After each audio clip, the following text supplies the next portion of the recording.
ओम शांति। 30 मई 2024 की साकार मुरली है। बाबा कहते, मीठे बच्चे, तुम्हें पहला पहला निश्चय चाहिए कि हमको पढ़ाने वाला स्वयं शांति का सागर, सुख का सागर बाप है। कोई मनुष्य किसी को सुख शांति नहीं दे सकता। प्रश्न, सबसे ऊंची मंजिल कौन सी है? उस मंजिल को पाने का पुरुषार्थ क्या है? उत्तर, एक बाप की याद पक्की हो जाए, बुद्धि और कोई की तरफ न जाए, ये ऊंची मंजिल है। इसके लिए आत्माभिमानी बनने का पुरुषार्थ करना पड़े। जब तुम आत्माभिमानी बन जाएंगे तो सब विकारी ख्यालात खत्म हो जाएंगे, बुद्धि का भटकना बंद हो जाएगा, देह की तरफ बिल्कुल दृष्टि न जाए। ये मंजिल है, इसके लिए आत्मा अभिमानी भव। ओम शांति। रूहानी बच्चों प्रति रूहानी बाप बैठ समझाते हैं। इनको अर्थात ब्रह्मा बाबा को रूहानी बाप नहीं कहेंगे। आज के दिन को सतगुरुवार कहते हैं। गुरुवार कहना भूल है, सतगुरुवार। गुरु लोग तो बहुत ढेर है, सतगुरु एक ही है। बहुत है जो अपने को गुरु भी कहते, सतगुरु भी कहते हैं। अभी तुम बच्चे समझते हो, गुरु और सतगुरु में तो फर्क है। सत अर्थात ट्रुथ, सत्य एक ही निराकार बाप को कहा जाता है, न कि मनुष्य को। सच्चा ज्ञान तो एक ही बार ज्ञान सागर बाप आकर देते हैं। मनुष्य को कभी सच्चा ज्ञान दे नहीं सकते। सच्चा है एक ही निराकार बाप। इनका नाम तो ब्रह्मा है। ये किसी को ज्ञान दे न सके। ब्रह्मा में ज्ञान कुछ भी था नहीं। अभी भी कहेंगे इनमें सारा ज्ञान तो है नहीं। संपूर्ण ज्ञान तो ज्ञान सागर परमपिता परमात्मा में ही है। अभी ऐसा कोई मनुष्य है नहीं जो अपने को सद्गुरु कहला सके। सद्गुरु माना संपूर्ण सत्य। तुम जब सत बन जाएंगे तो फिर ये शरीर नहीं रहेगा।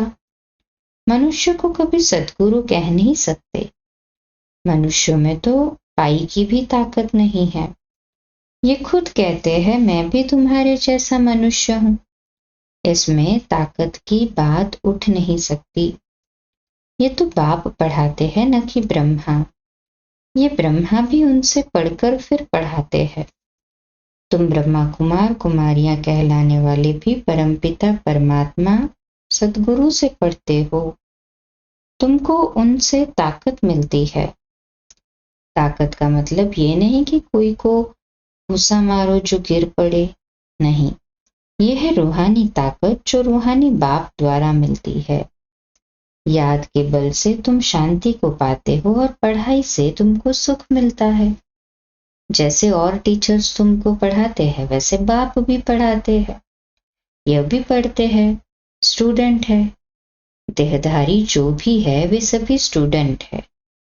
बाप तो ये देह है नहीं, बाप को तो देह है नहीं, वह निराकार है। वही आकर पढ़ाते हैं। जैसे और स्टूडेंट पढ़ते हैं वैसे तुम भी पढ़ते हो। इसमें मेहनत की बात नहीं। पढ़ने समय हमेशा ब्रह्मचर्य में रहते हैं। ब्रह्मचर्य में पढ़कर जब पूरा करते हैं तब बाद में विकार में गिरते हैं। मनुष्य तो मनुष्य जैसे ही देखने में आते हैं। कहेंगे ये फलाना आदमी है, ये LLB है, ये फलाना ऑफिसर है।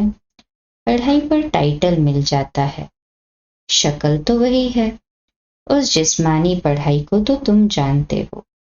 साधु संत आदि जो शास्त्र पढ़ते पढ़ाते हैं उनमें कोई बड़ाई नहीं। उससे कोई को शांति तो मिल नहीं सकती। खुद भी शांति के लिए धक्के खाते हैं। जंगल में अगर शांति होती तो फिर वापस क्यों लौटते? मुक्ति तो कोई पाता नहीं। जो भी अच्छे अच्छे नामी ग्रामी रामकृष्ण परमहंस आदि होकर गए हैं वह भी सब पुनर्जन्म लेते लेते नीचे ही आए हैं। मुक्ति जीवन मुक्ति को कोई भी पाते नहीं।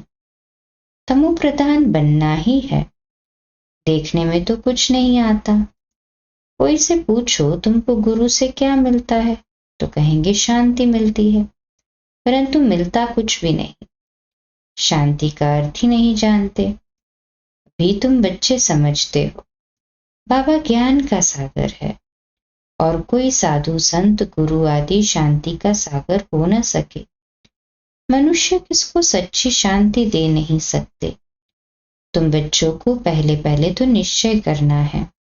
शांति का सागर एक बाप है जो हमको पढ़ाते हैं। सृष्टि का चक्र कैसे फिरता है वह भी बाप ने समझाया है। मनुष्य को कभी सुख शांति दे नहीं सकते। ये ब्रह्मा उनका रथ है। तुम्हारे जैसा स्टूडेंट ही है। ये भी गृहस्थ व्यवहार में रहने वाला था। सिर्फ बाप को अपना रथ लोन पर दिया है, सो भी वानप्रस्थ अवस्था में। तुमको समझाने वाला एक बाप है। वह बाप कहते हैं सबको निर्विकारी बनना है। जो खुद नहीं बन सकते तो फिर अनेक प्रकार की बातें करेंगे, गालियां भी देंगे। समझते हैं हमारा जन्म जन्मांतर का भोजन जो बाप का वर्षा मिला हुआ है वह छुड़ाते हैं। अब छुड़ाते तो वह बेहद का बाप है ना। इनको भी उसने छुड़ाया। बच्चों को भी बचाने की कोशिश की। जो निकल सके उनको निकाला। अब तुम बच्चों की बुद्धि में है कि हमको पढ़ाने वाला कोई मनुष्य नहीं है।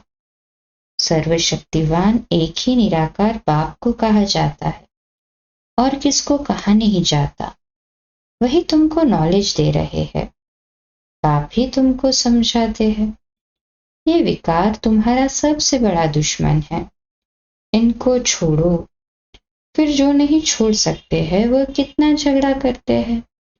माताएं भी कोई कोई ऐसी निकल पड़ती है जो विकार के लिए बड़ा हंगामा करती है।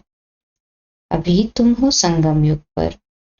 ये भी कोई नहीं जानते कि ये पुरुषोत्तम संगम युग है।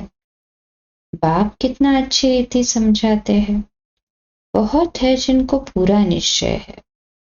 कोई को सेमी निश्चय है, कोई को 100%, कोई को 10% भी है।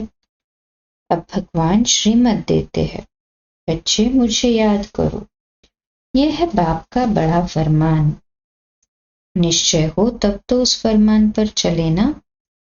बाप कहते हैं मेरे मीठे बच्चों तुम अपने को आत्मा समझ बाप को याद करो। इनको याद नहीं करना है। मैं नहीं कहता, बाबा मेरे द्वारा तुमको कहते हैं। जैसे तुम बच्चे पढ़ते हो तो ये भी पढ़ता है। सब स्टूडेंट है। पढ़ाने वाला एक टीचर है। वह सब मनुष्य पढ़ाते हैं। यहाँ तुमको ईश्वर पढ़ाते हैं। तुम आत्माएं पढ़ती हो। तुम्हारी आत्मा फिर पढ़ाती है। इसमें बहुत आत्म अभिमानी बनना है। बैरिस्टर इंजीनियर आत्मा ही बनती है। आत्मा को अब देह अभिमान आ गया है। आत्मा अभिमानी के बदले देह अभिमानी बन पड़े हैं। जब आत्मा अभिमानी हो तब विकारी नहीं कहला सकते। उनको कभी विकारी ख्याल भी नहीं आ सकता। देह अभिमान से ही विकारी ख्याल आते हैं। फिर विकार की ही दृष्टि से देखते हैं। देवताओं की विकारी दृष्टि कभी हो नहीं सकती। ज्ञान से फिर दृष्टि बदल जाती है। सत्युग में ऐसे थोड़े ही प्यार करेंगे, डांस करेंगे। वहां प्यार करेंगे परंतु विकार की बास नहीं होगी। जन्म जन्मांतर विकार में गए हैं तो वह नशा बहुत मुश्किल उतरता है। बाप निर्विकारी बनाते हैं तो कई बच्चियां बिल्कुल मजबूत हो जाती है। बस हमको तो पूरा निर्विकारी बनना है। हम अकेले थे, अकेले ही जाना है। उनको कोई थोड़ा टच करेगा तो अच्छा नहीं लगेगा। कहेंगे ये हमको हाथ क्यों लगाते हैं। इनमें विकारी बास है। विकारी हमको टच भी ना करे। इस मंजिल पर पहुंचना है। देह तरफ बिल्कुल दृष्टि ही न जाए। वह कर्मातीत अवस्था अभी बनानी है। अभी तक ऐसा नहीं है कि सिर्फ आत्मा को ही देखते हैं, मंजिल है। बाप हमेशा कहते रहते हैं, बच्चे अपने को आत्मा समझो। ये शरीर दुम है जिसमें तुम पार्ट बजाते हो। कई कहते हैं इनमें शक्ति है, परंतु शक्ति की कोई बात ही नहीं, ये तो पढ़ाई है। जैसे और भी पढ़ते हैं ये भी पढ़ते हैं। प्योरिटी के लिए कितना माथा मारना पड़ता है, बड़ी मेहनत है। इसलिए बाप कहते हैं एक दो को आत्मा ही देखो। सतयुग में भी तुम आत्म अभिमानी रहते हो। वहां तो रावण राज्य ही नहीं, विकार की बात नहीं।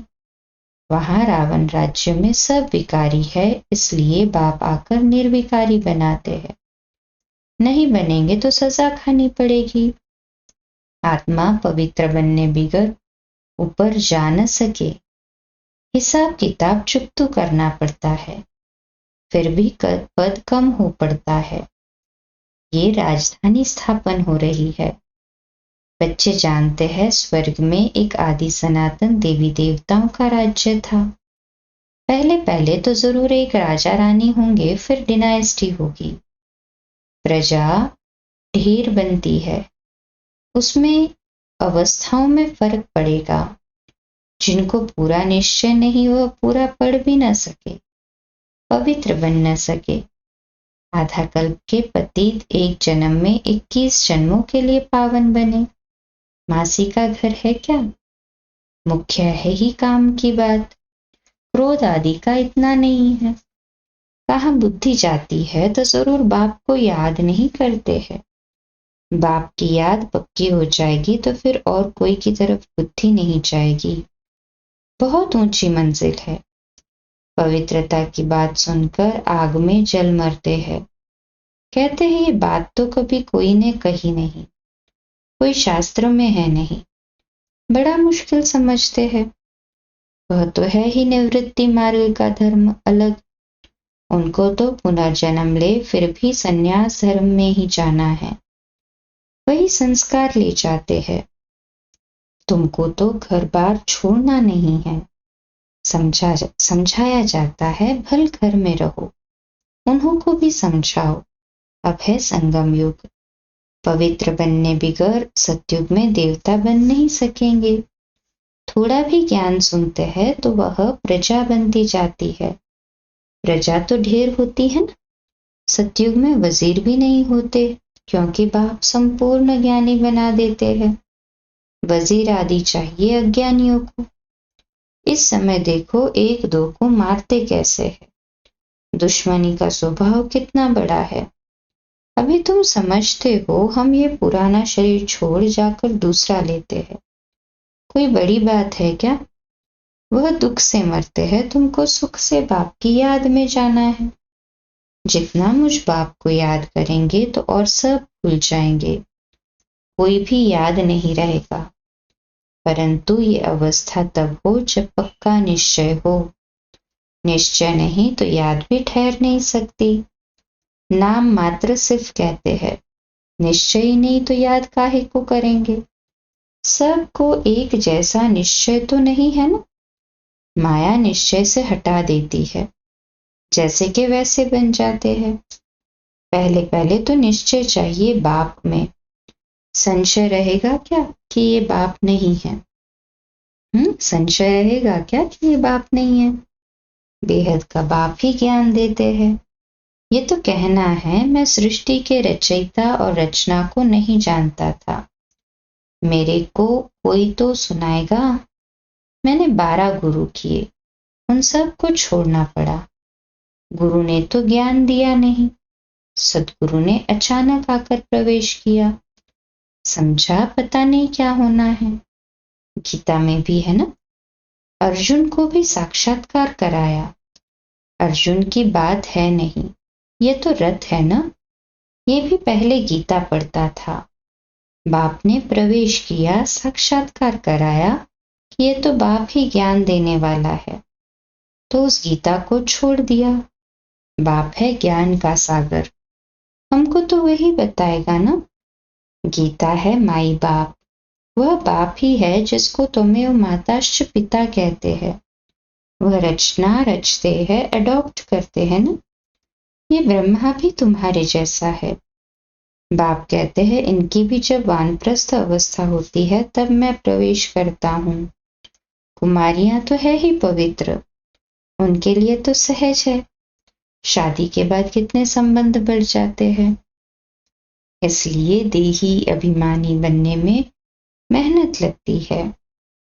वास्तव में आत्मा शरीर से अलग है, परंतु आधा कल्प देह अभिमानी रहे है। बाप आकर अंतिम जन्म में देही अभिमानी बनाते हैं तो मुश्किल भासता है। पुरुषार्थ करते करते कितने थोड़े पास होते हैं, 8 रत्न निकलते हैं। अपने से पूछो, हमारी लाइन क्लियर है? एक बाप के सिवाय और कुछ याद तो नहीं आता है। यह अवस्था पिछाड़ी में होगी। आत्माभिमानी बनने में बहुत मेहनत है। अच्छा, मीठे मीठे सिकिलदे बच्चों प्रति माता पिता बाप दादा का याद प्यार और गुड मॉर्निंग। रूहानी बाप की रूहानी बच्चों को नमस्ते। हम रूहानी बच्चों की रूहानी माता पिता बाप दादा को याद प्यार, गुड मॉर्निंग और नमस्ते। वाह वाह वाह वाह, शुक्रिया बाबा, शुक्रिया। धारणा के लिए मुख्य सार। पहली पॉइंट, ज्ञान से अपनी दृष्टि का परिवर्तन करना है। आत्माभिमानी बन विकारी ख्यालात समाप्त करने हैं। किसी भी विकार की बास न रहे। देह तरफ बिल्कुल दृष्टि न जाए। दूसरा, बेहद का बाप ही हमें पढ़ाते हैं, ऐसा पक्का निश्चय हो तब याद मजबूत होगी। ध्यान रहे माया निश्चय से जरा भी हिला न सके। वरदान, सेवा भाव से सेवा करते हुए आगे बढ़ने वाले निर्विघ्न सेवाधारी भव। तो आज का सम्मान, मैं निर्विघ्न सेवाधारी आत्मा हूँ। मैं निर्विघ्न सेवाधारी आत्मा हूँ। विश्लेषण, सेवा भाव सफलता दिलाता है। सेवा में अगर अहम भाव आ गया तो उसको सेवा भाव नहीं कहेंगे। किसी भी सेवा में अगर अहम भाव मिक्स होता है तो मेहनत भी ज्यादा, समय भी ज्यादा लगता है और स्वयं की संतुष्टि भी नहीं होती। सेवा भाव वाले बच्चे स्वयं भी आगे बढ़ते हैं और दूसरों को भी आगे बढ़ाते हैं। वे सदा उड़ती कला का अनुभव करते हैं। उनका उमंग उत्साह स्वयं को निर्विघ्न बनाता है और दूसरों का कल्याण करता है। स्लोगन, ज्ञानी तो आत्मा वह है जो महीन और आकर्षण करने वाले धागों से मुक्त है। आज का अव्यक्त इशारा, हर सेकंड जो भी संकल्प करो, कर्म करो, हर कर्म हर संकल्प बधाई वाला हो। जो भी मिला व जो भी साथ में रहते हैं उन्हों को सदा खुशी की दिलखुश मिठाई खिलाते रहना और सदा खुशी में मन से नाचते रहना और सेवा में सभी को खुशी का खजाना भर भर कर बांटते रहना। अच्छा, कम बोलो, धीरे बोलो, मीठा बोलो, सत्य बोलो, सोच समझकर बोलो। निमित्त भाव, निर्माण भाव, निर्मल वाणी। ओम शांति। आज का नया दिन आप सभी को मुबारक हो, मुबारक हो, मुबारक हो। शुभ दिवस। ओम शांति।